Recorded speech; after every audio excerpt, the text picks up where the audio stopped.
everyone, and welcome to another episode of Home Tech. I'm Seth Johnson, and joined as always by Jason Griffin. Jason, how's it going, man? It's going great, Seth. How are you? Doing well. Getting a little overwhelmed with some of the news flashes that are coming in from the CES News Media Generation machine. That is, it's truly drinking from a fire hose, isn't it? Yeah. Wow. There's so much going on. We're not going to even attempt to cover very much of it on the show tonight, just because there were a couple of big stories that came out. But if you, as a listener, want to go take a look at just a small segment of what's going on at CES, we have a link to Julie's. She does this every year. Like her notes, her PowerPoint notes of what she's going to be looking at CES, and her little comments that stand off to the side. And it's what 102 page PowerPoint that she did. Yeah, Julie Jacobson over at CE Pro, and I think this was not her first one. I think maybe the second time she's done this, if I read this correctly. It's a very comprehensive PowerPoint in the form of a PDF, and wow, I'm impressed. That had to be a lot of work. And if you want proof that CES is an overwhelming thing to digest, I would say look no further than the 102 page PowerPoint. Very impressive. Yeah, and there's interesting things in there that we're going to see play out over the next week. I mean, there's already a story floating around about Control4 integrating with Ford vehicles, which should be interesting. I'm kind of curious as to what that means. Catching wind of that. I caught wind of that as well, and it sounds very intriguing. I agree. But we'll kind of hold our tongues and just kind of cover some of the big stories that have come out. Well, pre-CS that have kind of jumped the news cycle and tried to get their names out a little bit earlier. But first, we kind of wanted to kick off a news segment. We're going to call it tweet shoutouts. And that's if you tweet us over at our Twitter account, which is at HomeTech Podcast, or you reach out to us on our Slack channel, we're gonna try and include those tweets on our show as best we can. And some of the ones that have interesting stories attached to them. Or interesting comments attached to them in the case of this first one here. We're going to try and get those on the show and do a little more interaction with you guys, because we get some really good comments, and I don't think everybody gets to see them if you're not on Twitter or you're not in our Slack channel there. Definitely. Yeah, and I think to your point, we would just encourage more of that. We really love hearing from anyone listening to the show, and if you want to take a minute and reach out. And Seth, I'm gonna kick this back to you here in a second just to get into the actual shout out that we want to do this week. But I did want to mention one thing before we go too much further, is that it occurred to me we should mention that we are sitting here recording this on a Tuesday evening as CES has just gotten underway. The show will release this Friday, so CES will be kind of much further along in the news cycle at that point. And so we're going to be just a little bit behind that cycle, and we look forward to reconvening next week, and really after we've had a little bit of time to sit down and kind of digest the show, and really doing a more like comprehensive CES wrap up at that time. Yeah, definitely. We don't have our trailer out this year in the parking lot of the Wynn hotels. And, right. Yeah. And our recording cycle just kind of lined up a little funky with CES this year. So this show will be coming out kind of on a prime day when a lot of people will be doing comprehensive coverage. But again, we're recording it a little bit early in that cycle. Yep. So listen to more next week. First tweet shout out is going to be Mark Childs. He's a super fan of the show. Posted a really funny follow up to our story on Control4 teaming up with a bank, essentially a finance company, to finance home automation installs. And he commented on how affordable and how affordable it's going to be to buy remotes, but saying the dream remote now yours for less than 10 cents a day, which I thought was great. I love that. Yeah. And that's the way of the future, right? Just finance it. Yeah, exactly. I mean, can you imagine? Well, that's a really expensive $400 remote. I think I'm going to pay for that over 12 years. Yeah. Yeah. Somehow I don't think that's what Control4 was hoping for, but funny nonetheless. I got a kick out of that for sure. Definitely. And he also wrote in a pretty good show. There's a second tweet shout out to Mark.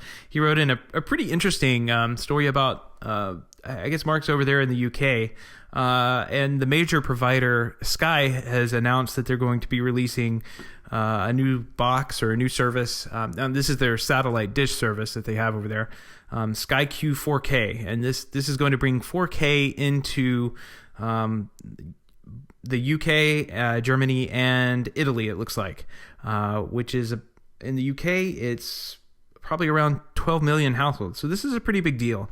The reason I thought this was interesting is because they're using most of the satellite to do this with, but they're also supplementing the satellite feed with high-speed internet. So this box is going to require the satellite, a new LNB, which is a new antenna basically outside for the satellite dish, and then it requires a 10100 Ethernet connection as well.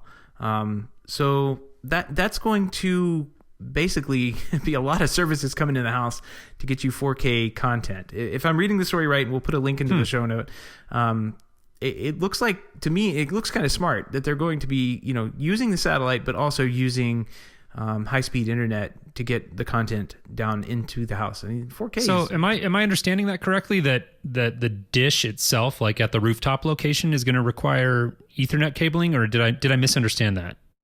No. It'll go to the box, the decoder box itself. Got it. Okay, so I misunderstood you there. Yeah, I think it's it definitely a critical story, and I think one to be paying attention to. The biggest kick I got out of it was Mark's comment kind of right at the beginning, where he said, hats off to you guys who have to deal with this day to day. He's like, even explaining it alone is the actual challenges and all that, and I just thought that was an interesting point, because it is something that we as home technology professionals really do have to deal with so often. Is all these little gotchas that if you're not careful can really get you in a tight spot. And so that comment definitely gave me a laugh. Yeah, definitely. I can't imagine having to make sure that all the, well, I guess I can imagine. It's just all the checkbox we have to check off to make sure everything goes right at the end. This thing is a beast. It's going to roll out in 2016. It has a 2 terabyte hard drive and 12 tuners built into it, which I thought was pretty interesting. So a lot of these satellite dish providers are really up in the game on what essentially their decoder boxes, how many tuners and how many different channels you can watch at the same time. That's pretty killer. It would be great to have here in America. Is that my segue? Yeah. I like that. I was actually just getting ready I was like, that segues perfectly into our next story is actually one that did break out of CES. And one of the stories that we just thought was interesting enough that we did want to mention it this week. And that is a new dish hopper. And it looks like a very impressive piece of hardware. And so this thing has a number of features about it that really make it compelling in and of, by their own right, but there's kind of one that's also, I would say, a bit of a game changer. I'll start with the fact that it's got 16 tuners, which is very impressive. I mean, typically we've been dealing with DVRs that have like 4, maybe 4 or 5, and that number's been bumping up gradually, but 16 tuners, I mean, holy cow. Talk about like never having to worry about recording too many shows at once again. That is impressive. That's insane. I mean, I've been over in the UK. I've been in London and Dublin. One thing they don't have, like we have here, are sports bars. So like the classic American bar here, we've got like 16 TVs in each bar. Each one of them has a separate decoder box and coax run over to it. With this thing, you could just set one box in for the entire sports bar, and it could cover. You could watch a different channel on each different TV. This is almost like a shot. Like this could kill video distribution for a lot of places.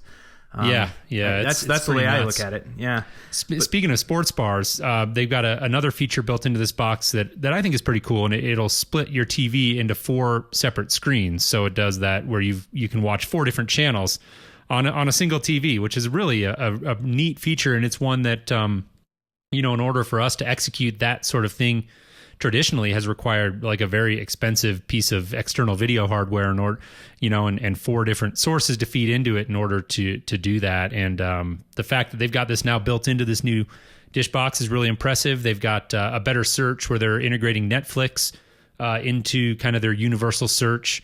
And probably the biggest thing is a feature called Hopper Go. Now this is really, it's not like anything else that I've ever heard of. And what it boils down to is it's a great solution for, I envision myself using it as a young family, for instance, on a road trip. And what you get is a little hard drive that you can plug into the Hopper box, and you can download essentially everything that's on your DVR. And at that point, you can take it on the road. It becomes a little Wi-Fi hotspot that can connect up to 5 devices, and to my understanding, stream 5 different shows to those devices. So you could have your kids watching something in the back seat, and your wife could be watching something in the passenger seat, and on and on. So it's a pretty neat feature. I mean, I've never heard of anything else like that from another provider, and I can instantly just see the usefulness of something like that. Yeah, I'm sitting here looking at it. Okay, it's $100. That's not bad. Have you ever seen? There's a South Park episode where this one little character runs around and goes, "Simpsons did it" at every plot point. I have not seen that one. Okay, I'll have to put a link to it in the show notes. I'm sure it's on YouTube. So I'm gonna like be that character that goes, "TiVo did it," like because I think like everything this thing has, like TiVo, has probably checked off in the past.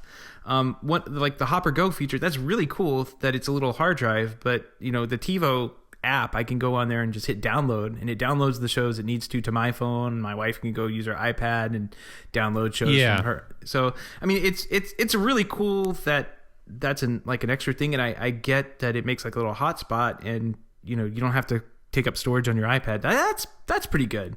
Yeah, I was gonna say like that to me is the biggest difference, is that the prior planning, I guess, required to think your way through. And it might not sound like a big deal, but again, for me as a parent of a 1-year-old, when you're trying to get out of the house on a road trip or something, it's one more thing you've got to remember is to kind of plan ahead and download some shows to keep the little one busy. And really, this is kind of cool because you can just sort of plug it into the box and let it sit there. It charges when you've got it plugged in. So it's just kind of charged and ready to go. And then when you're ready to head out the door, you just grab it. And like Julie Jacobson wrote the article here that I'm looking at, and I think she put it best. You just kind of grab it and you put your DVR in your pocket. You've got it on the go. And so I think that's pretty neat. And it definitely is an advantage over systems that allow you to stream that content for obvious reasons, because at that point you've got to have a data connection or you're using your cellular data. And so this is its own little Wi-Fi hotspot. The content's all on that hard drive, gives you a lot of flexibility without, I would say, as much prior planning. Yeah, no, and it's a good feature at a good price, I think. I think better would be I think better would be actually being able to download the shows to the app.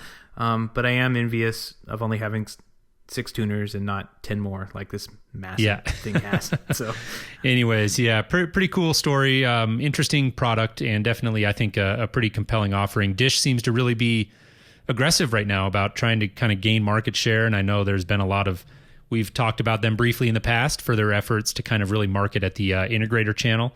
And this product is sort of a separate thing, but I think still pretty cool and something that I could see being pretty useful for a lot of people.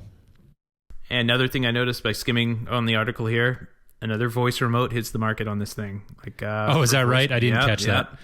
Yeah, it's becoming like super common now. Like, I'm wondering how our universal programmed remotes are going to handle this type of Are you wondering how much longer I'm going to be able to stand as the naysayer on voice control at this point?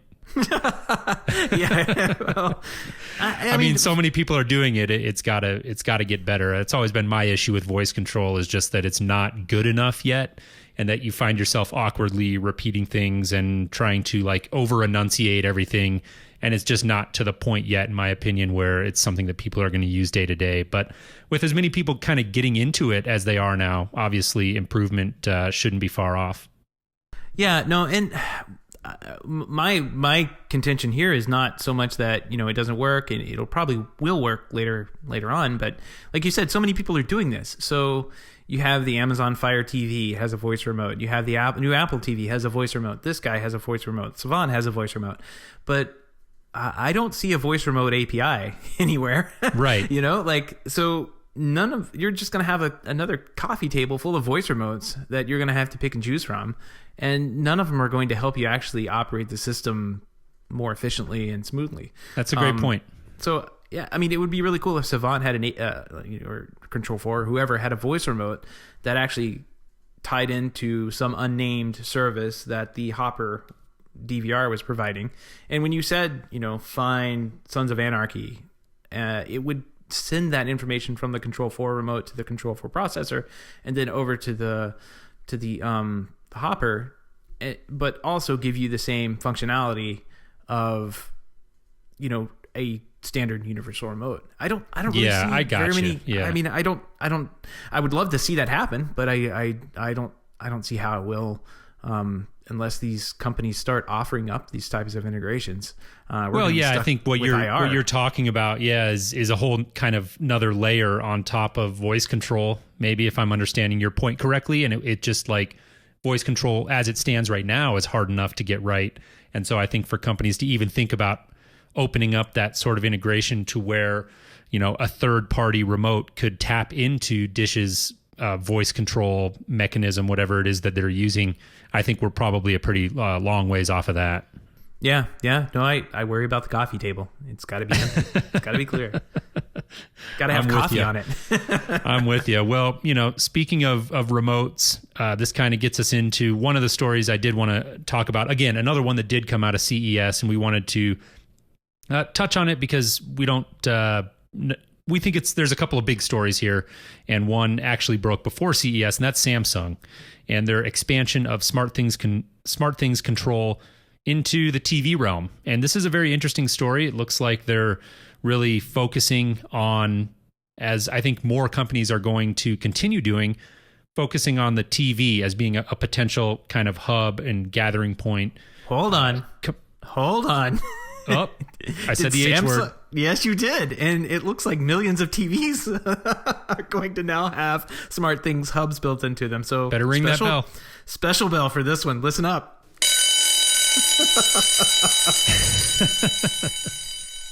Love it. Yeah, that definitely deserves a special bell, right? Yep. Sorry, I didn't mean to interrupt your comment there, but that was just too good to pass up. You're right on point.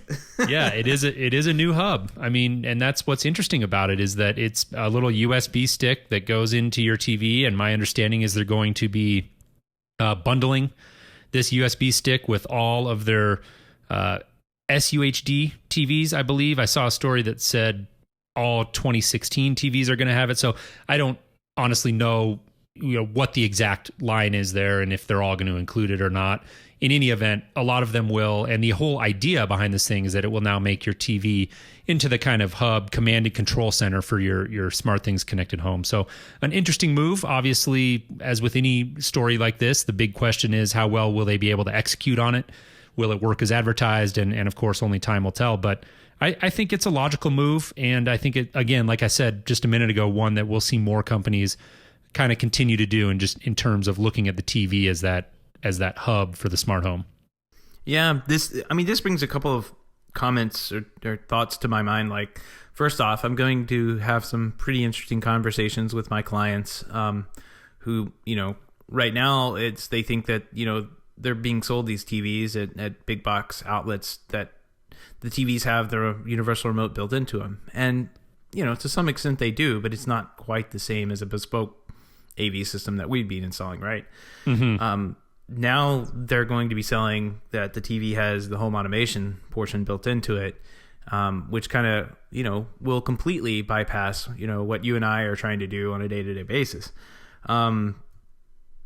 Which, again, it's not quite the same, especially some of the comments that we've gotten recently on, smart things and how well it works. Like, I'm curious as to one of the things you have here as a bullet point: no setup control of third-party devices. Okay, sure. Yeah. and before you go any further, that's one I definitely wanted to touch on, because what that was really all about, and if anyone watched the keynote, they saw them kind of the demonstration on the stage, was that an Xbox got plugged into the TV. The interface popped up and said, "We noticed that an Xbox is connected to the TV. Would you like to be able to control it from your Samsung remote, the handheld remote that comes with the TV?" And of course they said yes. And then voila, just like that, now you can control the Xbox with your Samsung remote. And the way it was kind of being framed, or the way it was being, I guess, advertised, was that it would be like this for Blu-ray players, and presumably they're talking about Samsung Blu-ray players. But, that messaging has to get out. And as a home technology professional, I think you're right on point. It's something that we really have to be paying attention to and, prepared to differentiate, right? What it is that we do that this doesn't, at least now, and I think it's a ways off. And so, it's just that move by Samsung again to kind of be the center of the smart home. And I just, it's always the question is how well it's going to work. But again, only time will tell. And it's like you said, it's our job to kind of understand why this is different and what the limitations are. Right. I'm not saying it's not going to work. I'm just saying it probably will work in a very controlled and set of circumstances and devices. It'll probably work just fine. Yep. And I think that the integration, that they were showing off, that sounds pretty cool. Like plugging in your TV and be able to control the Xbox. That's great. But I know how this stuff can kind of go off the rails, and when it does, it's not so much fun to get back and pick up all the pieces, especially if you're not like a technology person. Like this sounds great for somebody who's really technology oriented and wants to get into this kind of thing, like a power user again. But it doesn't sound like it's going to be for the vast majority of my clients here in Sarasota area, all retirement. I'm not sure about yours, but half these smart features that they're talking about, all of the smart features they're talking about, we turn off. Like as soon as we pull the TV out of the box, we just want to monitor, and we want it to look nice, and we don't really care about what smart junk it has inside. We just want it to look nice, have low latency, and have a beautiful picture on it, and that's what we're going for. Well, and that's a great point. And that was really kind of the main thing that I was thinking of as I was seeing this story is how close are we really, if at all, to the TV itself being the center of the entertainment experience. And what I mean by that is not being reliant on set-top boxes or processors or anything like that. And that's what Samsung is, of course, pitching here. And they've been doing that for a while with all the companies have, with bundling apps onto their TVs and really kind of saying, we're going to be the center of this experience, and you turn it on. And we talked about that concept of input zero. What's the first thing when you sit down? And for most 99% of people, that's you're turning on your cable box, right? And that's kind of what your default is.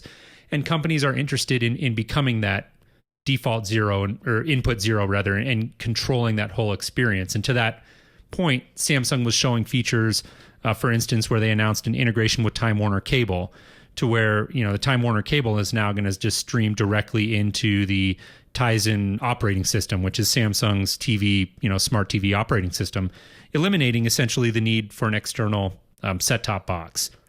At that point, makes it easier for them. One of the big things that they were touting, and I think a theme that we're kind of watching, and we'll probably circle back to when we do our show next week, is sort of breaking down the barriers between over-the-top streaming content, things like Netflix and Hulu, and what is commonly called linear or live TV, and sort of bringing that all into one window so you're not consciously thinking about which one you're doing and switching sources to get from one to the other. And so there's just a lot of nuance involved, and it's, I think, easy to get up and put together a glossy presentation about how this TV is going to change everything in entertainment, but I think we're still a ways off from that. It definitely is an interesting thought process to go down that road and think, okay, Time Warner Cable, what if that is just an app on my smart TV, just like Netflix, just like Hulu, just like Vudu? What does my cable subscription look like at that point? Do I just subscribe to ESPN and HBO, which is all I really need? It becomes very interesting when you think about, like, what does Time Warner actually need to provide to me if they're not providing a box? They need to provide a working app and services into my house, and that's not very hard to do these days on these very advanced computers that you're getting in these TVs. Yeah. So yeah, it's a very interesting thought process to go down, and I keep poking holes in it, like I sound like I'm poking holes in it, saying that, it may not be ready, but if this thing is ready, as a smart technology provider, like as an integration guy, like if this works, I have no, if it works flawlessly, I have no problem. This being the best experience that I can give my customer. This is what I'm going to install. So I'm excited for stuff like this. Don't get me wrong. Like I know that I've seen things come and go, and especially the TV industry, especially the video industry, where some fancy feature one year, like curved 4K screens, may not be the feature you see the next year. And I've seen software on TVs get old and outdated fairly quickly and stop running. And I'd hate for that to be kind of like, I'd hate for the TV to be like the hub of the house when, man, that thing just is going to slow down and be kind of out of date so quickly. Quickly. Yeah. I agree. It's like you said, an interesting thought process to go through. One of the other things, since we started this particular story talking really about smart things and its integration now into new devices outside of a traditional hub, is the smart refrigerator that they were touting. And Seth, I don't know if you saw this at the keynote, but it's finally a reality. We've heard about it for decades, right? The refrigerator that can tell us when we're out of milk, and thank goodness we finally have it, so we can stop speculating, right? Oh my gosh, this is the story that won't die. Well, thank you, Samsung. Thank you. This thing is a pretty intense refrigerator, though. The one thing that kind of got me here was smart things, and he kind of glossed over it, and I truthfully haven't had time to go back and really dig in, but it sounded almost to me like this thing could act as like your SmartThings hub as well, which I guess wouldn't surprise me that much. I mean, it's probably got the processing power and all the, gadgets in there that it needs to do that. Don't tell me this. It was a vague comment, and unfortunately I didn't capture the exact verbiage of it. In any event, it surely will be part of a SmartThings ecosystem, and it's quite, it is an impressive refrigerator, I got to say. I don't know what the price is going to be on this thing. It's got a 21.5 inch touchscreen on the front of it. And this screen is able to stream content from a Samsung TV. So if you've got your Samsung TV in the living room, you can have the football game up on the refrigerator while you're cooking, which is actually kind of cool, I guess, if you don't have a TV in the kitchen and you want to be able to watch something.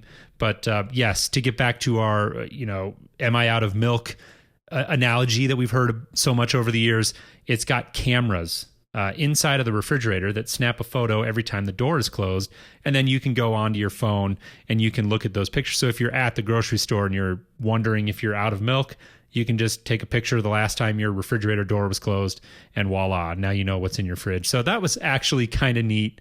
Not sure how useful day to day that's going to be for people, but again, at least we can put the speculation to rest. The smart refrigerator finally exists. I'm going to cry. Like, all right, first off, a 21-inch TV on my fridge. Oh man, that doesn't sound crazy. Fun. Yeah.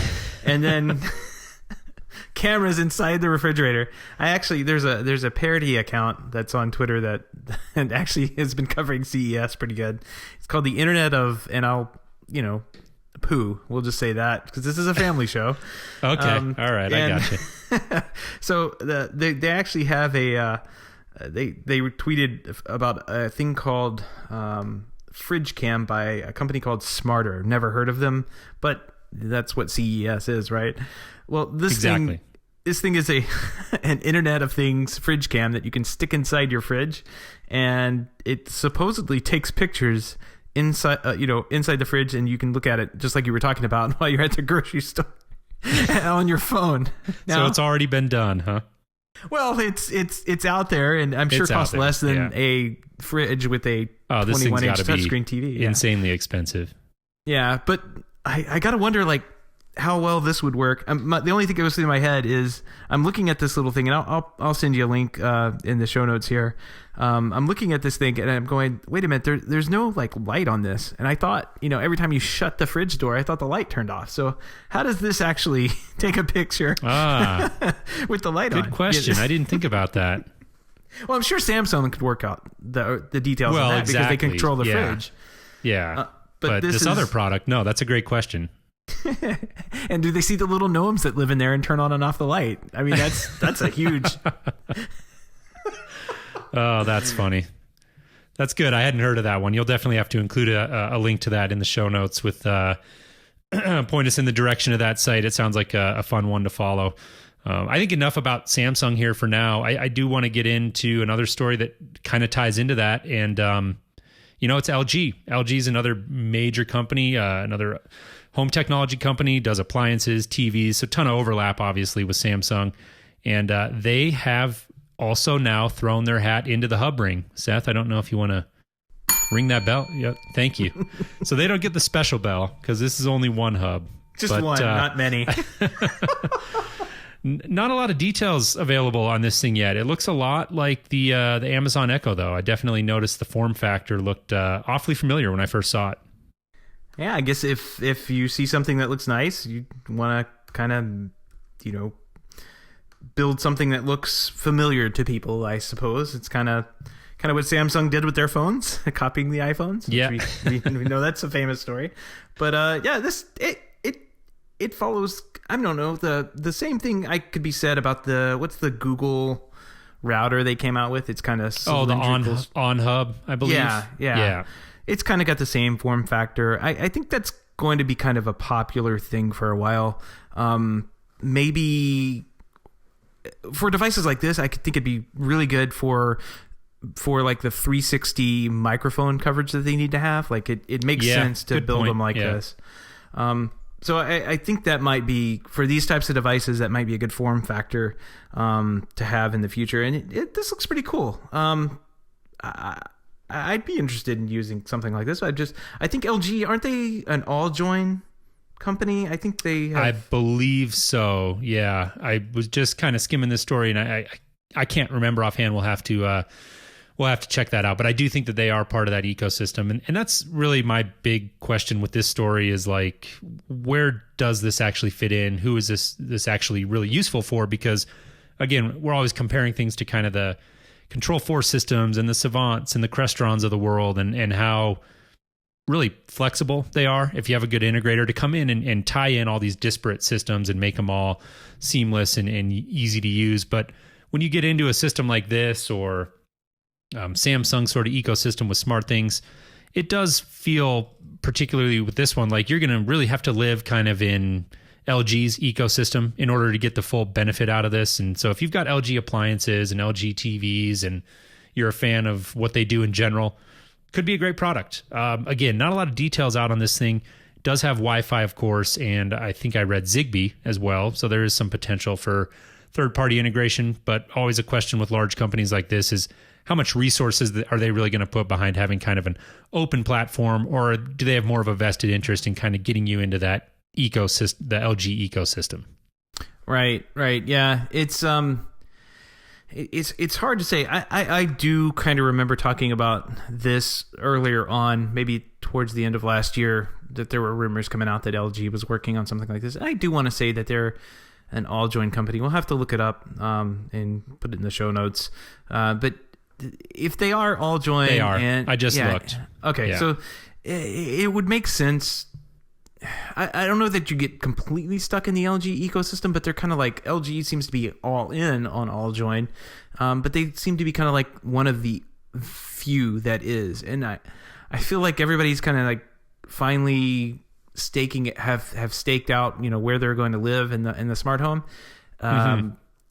This feels late to the show, like late to the game on how I agree. How they want to control. So I don't know. And all join in general seems kind of late. Like it seems. Yeah, I was gonna say. I mean, they're all joined. So in theory, that it's another protocol that's really all about interoperability. But haven't heard a lot from all joined. Don't really know what's going on there. It's been pretty quiet, and so I don't think that is an automatic, right? It doesn't signify that really this is going to be a viable kind of open platform. But I imagine it'll be a low price product, probably in that $100 range or something like that. And does have a Bluetooth speaker in it. So of course, those are very easy for manufacturers to add in now. And so it will kind of have some functionality on its own right, where it doesn't necessarily have to be part of a large ecosystem in order to make it useful. But my question with this device, like it's always been with Echo, is, how does it help me right now? Echo is an interesting product. We've talked a number of times about it. I know you've kind of gone back and forth a little bit in terms of your opinion of its usefulness. I do think when we had Mike Wolf on a few weeks ago for kind of our smart home holiday wrap-up fireside chat thing, he's big on what Amazon's doing, and that Echo obviously lives in that picture and part of what he's excited about. And I do think it's viable. And like you said, devices like this in this sort of form factor that you can put out, they have that 360 microphone, they're always listening, are really going to start to pave the way for more voice control. And I think there's viability there. But like you said, LG just feels kind of late to the party on this one. Yeah. I mean, there's a couple of like late to the party stories that we're going to cover one in a minute. But I mean, I saw Mark Zuckerberg had made a comment. I think another tweet chat. I'll have to look out who sent that in. But Mark Zuckerberg, the CEO of Facebook, said Facebook's going to be moving into the home automation space in the future. Saw that. Yeah, it's kind of. You knew it was only a matter of time, right? Well, yeah. I mean, in some you fashion, spend all your time on the Facebook website anyway, so you may as well, just have a Facebook home. Exactly. So, go ahead, Seth.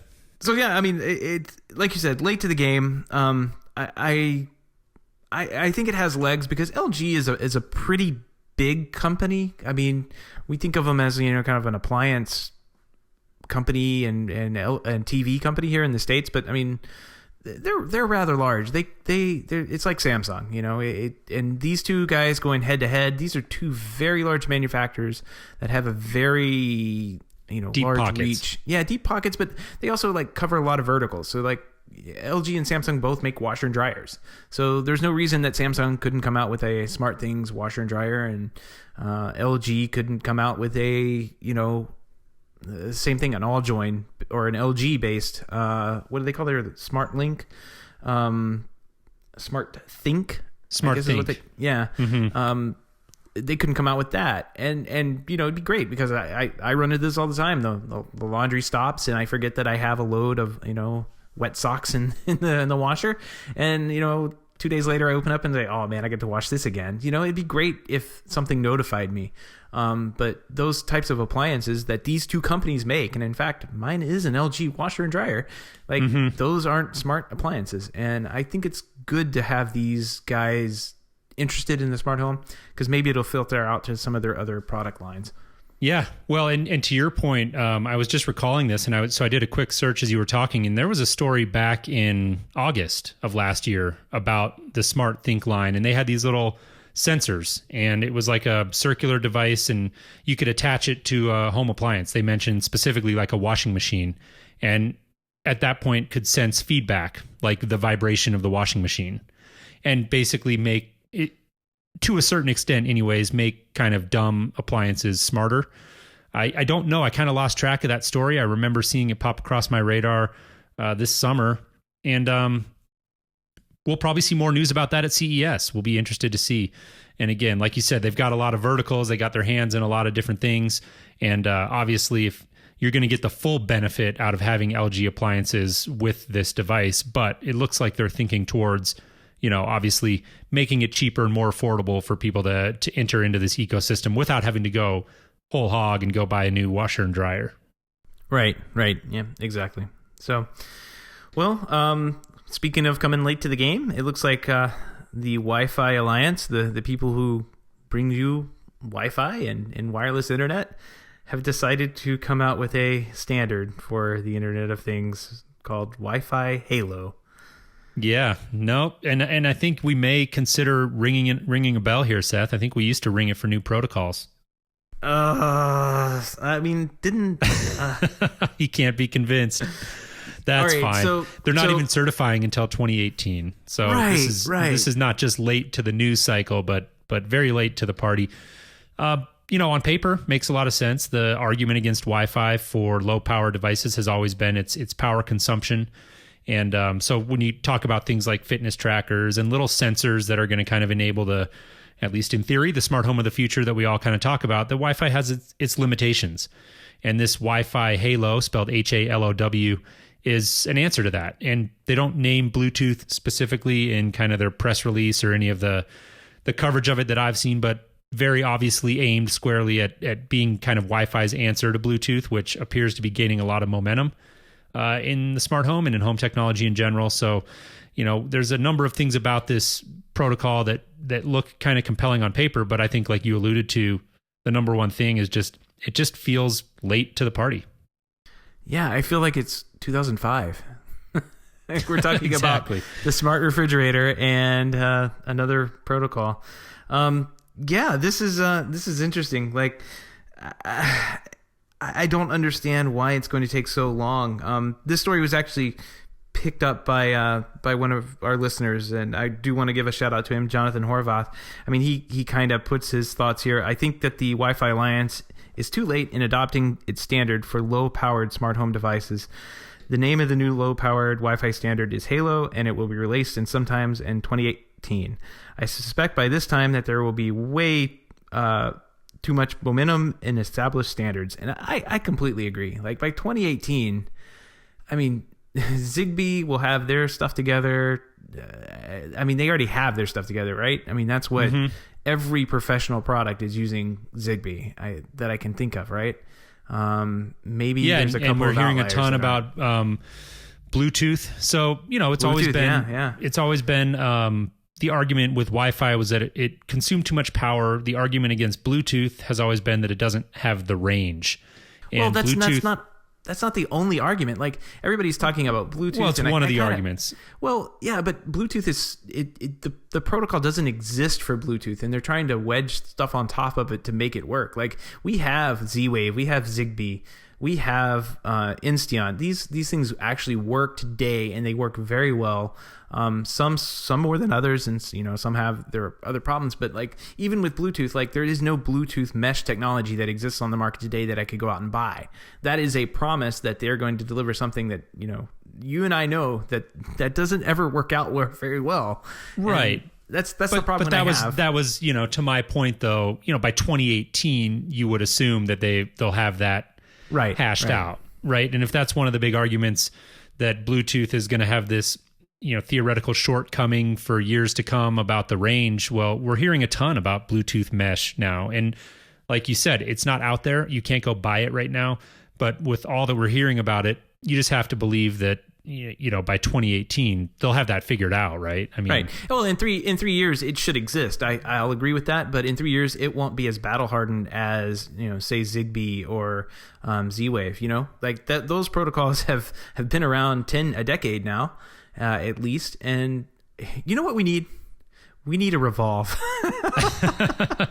We need a Revolve hub that just takes care of all these problems. Exactly. Oh, man. It's a good point. Mess. And I think that to your point, one of the things that we get so hung up on, and we've talked about this before, is there's all these conversations always going on about there's too many standards and things aren't going to ever be interoperable because we have too many protocols and too many standards and on and on and on. But I think that we do get a little bit too hung up on that. And there are plenty of ways to work around that for really hardy users that are determined to make things work together. There's always a gateway. There's always some sort of software that you could use to make it work. And if you really want to make things work together, you can. And I think a lot of companies right now, Lutron is an example, and we may talk about this next week because there's a panel coming up that Julie Jacobson is going to be, hosting, and that's one of the themes that she kind of alluded to that they're going to talk about. Maybe we're too hung up on interoperability, and maybe what consumers really want is an ecosystem that just works. And if you can put a bunch of devices together that all run on Zigbee and everything works fine, nobody really cares about other protocols as far as end users go, right? And so we get into these conversations all the time, and maybe there is a place for Wi-Fi Halo, and maybe what I'm saying is maybe Wi-Fi Halo and Bluetooth mesh and all of these technologies have their own place in the market, and they can all coexist. They all have different pros and cons. They've all got drawbacks, and manufacturers are going to have to look at each one. And I think that's really where the headaches is for the manufacturers. But for the end user, I think it's an argument that really gets overplayed a little bit. Yeah, I agree. My only, I don't know.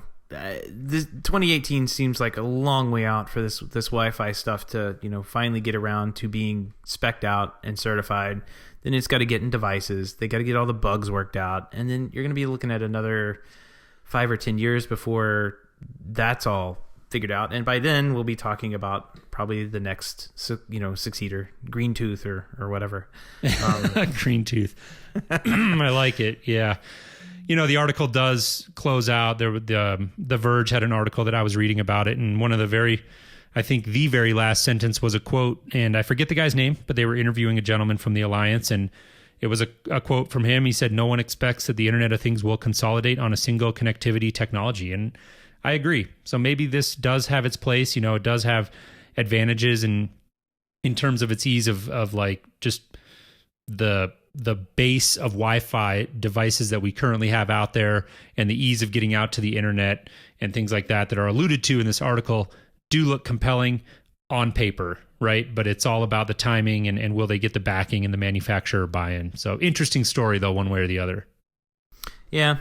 I mean, I kind of laughed at that comment too. Like, yeah, no one thinks it's going to be on a single technology. No, but we're introducing something that you need to pay us the license. Yeah, it's like, oh, okay, good point. It's not fair point. So, all right. Well, I think that's going to wrap up our show for this week. We've got a lot to dig into. That's going to be coming out over the next few days. Oh yeah. I don't envy anybody who is sitting in Las Vegas trying to drink from that fire hose. That is so much going on.